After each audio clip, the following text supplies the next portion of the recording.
Assalamualaikum warahmatullahi wabarakatuh. Salam BK peduli siswa. Apa kabar Sobat BK milenial semua dimanapun Anda berada? Semoga pada kesempatan kali ini semua dalam keadaan sehat walafiat, sukses dan bahagia. Ini adalah pertemuan kedua setelah yang pertama kita bahas tentang kecerdasan, yaitu ada 3: kecerdasan intelektual, kecerdasan emosional, dan kecerdasan spiritual. Dan saya ingin melanjutkan mengenai kecerdasan spiritual, karena memang saat ini kecerdasan spiritual adalah sesuatu yang sangat penting, yang sangat dibutuhkan oleh semua orang dalam menghadapi berbagai kondisi yang serba tidak menentu ini. Uncertainty, tidak menentu. Jadi perlu kita memupuk, perlu kita mengasah, perlu kita melatih agar kita mempunyai spiritualitas yang tinggi, sehingga kita kuat dalam menghadapi segala macam ujian, cobaan, dan hambatan apapun dalam kehidupan ini. Ada beberapa pertanyaan yang ingin saya ajukan terlebih dahulu pada video ini. Yang pertama, kenapa di negeri ini masih banyak terjadi kasus korupsi? Yang kedua, kenapa ketika ada seorang artis yang ngetop, aktor yang hebat, tiba-tiba dia mati dengan tragis, mati dengan bunuh diri? Dan yang ketiga, kenapa banyak para remaja melakukan penyalahgunaan obat terlarang, penyimpangan perilaku seksual, dan lain sebagainya, yang itu semua melanggar norma agama, norma susila, dan tentunya tidak dapat diterima dalam masyarakat ini. Dan masih banyak beberapa pertanyaan yang muncul dalam benak saya, yang merupakan hasil dari analisa kondisi yang terjadi di negeri ini.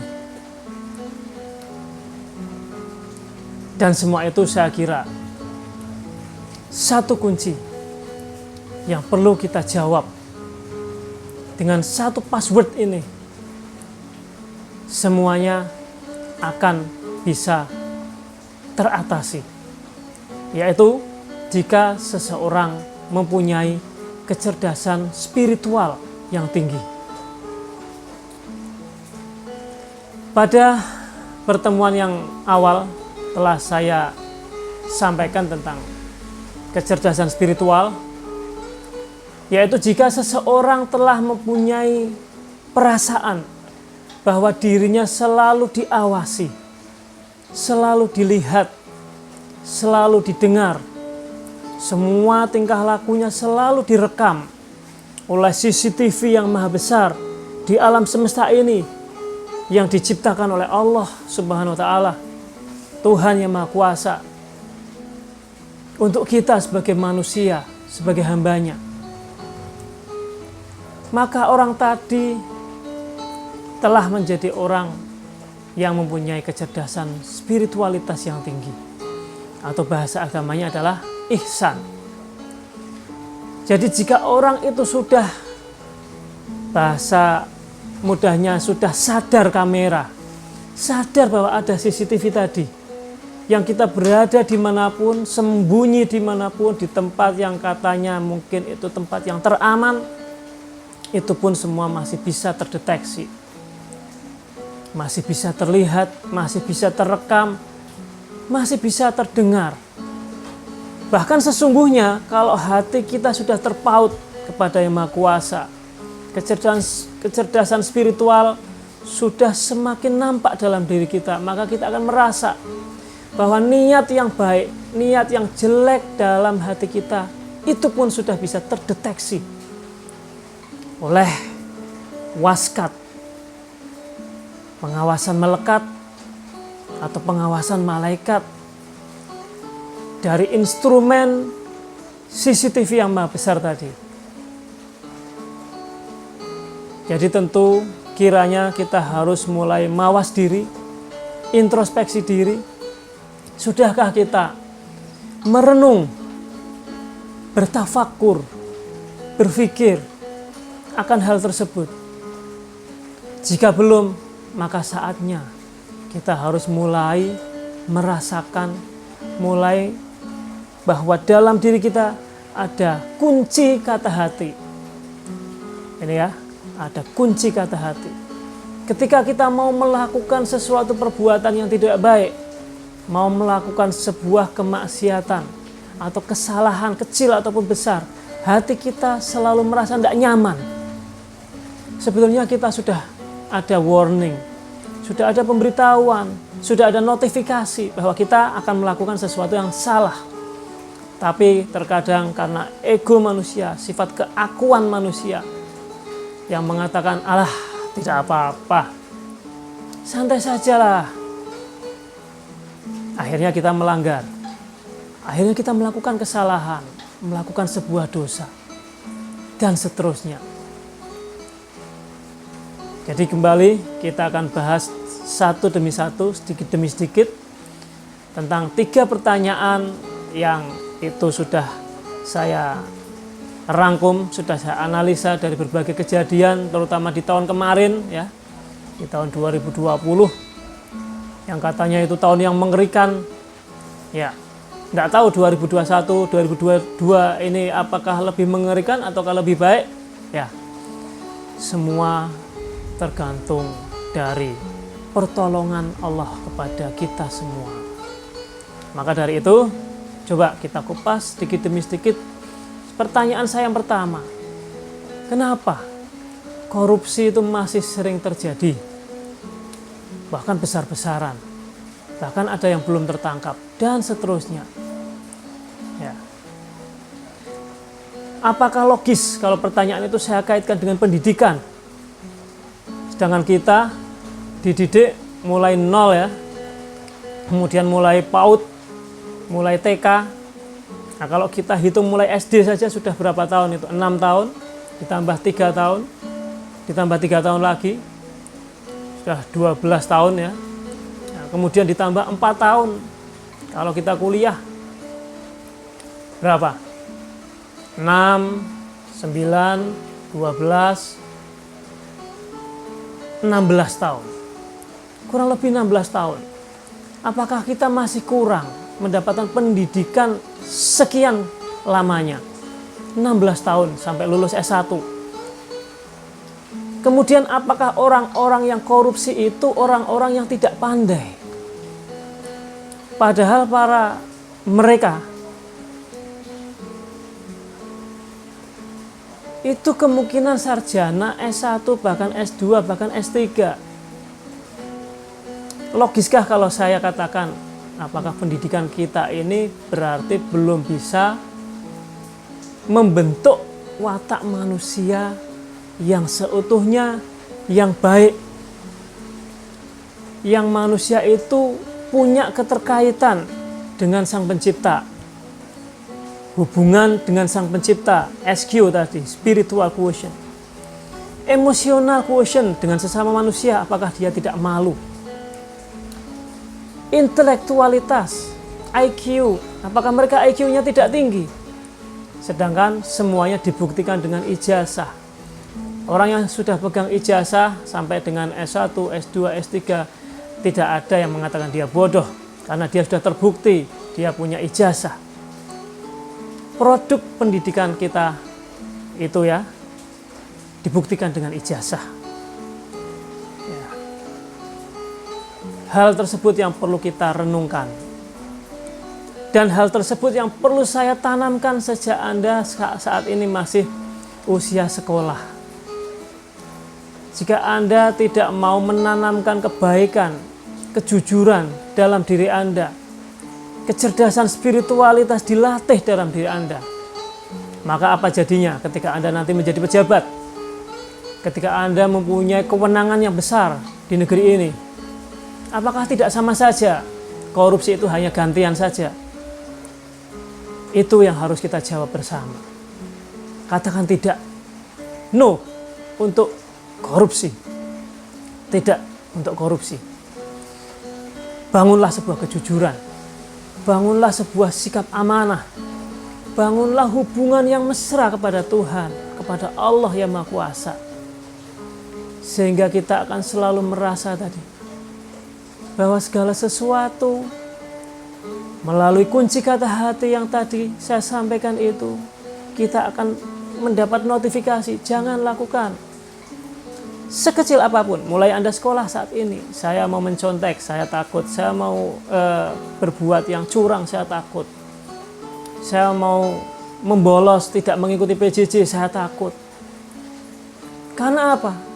Guru mungkin bisa Anda bohongi, Anda bisa membuat 1001 alasan, tapi semua yang terekam oleh kamera CCTV tadi, CCTV yang maha besar tadi, Anda tidak bisa berbohong. Kunci kata hati tadi juga tidak bisa membohongi. Itu pertanyaan saya yang pertama yang harus kita jawab bersama. Pertanyaan kedua, kenapa seseorang yang sudah mencapai popularitas yang tinggi, kesuksesan yang tinggi, kemudian dia tiba-tiba mati bunuh diri, mati dengan mengenaskan? Coba dijawab. Kemungkinan jawabannya adalah karena dia gersang hatinya. Dia tidak tahu mau hidup ini untuk apa. Setelah mencapai popularitas yang tinggi, kenikmatan duniawi yang tinggi, dia mau kemana? Kemudian nanti setelah mati dia mau kemana? Akhirnya dia habisi dirinya sendiri. Dia akan merasa saya sudah selesai. Padahal kematian itu baru mulai. Baru start kita menghadapi hidup yang sesungguhnya. Gersangnya hati, gersangnya keringnya jiwa, rendahnya spiritualitas, itu yang membuat semuanya terjadi. Demikian juga dengan pertanyaan saya yang ketiga. Kenapa masih banyak remaja yang melakukan penyalahgunaan narkoba, yang masih banyak melakukan penyalahgunaan atau penyimpangan perilaku seksual? Disuruh PJJ, malah ada yang melakukan video call yang tidak benar dengan temannya. Dan seterusnya rangkaian itu terjadi.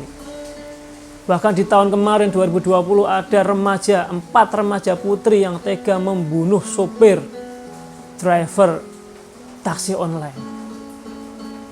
Mereka berpikir sangat instan.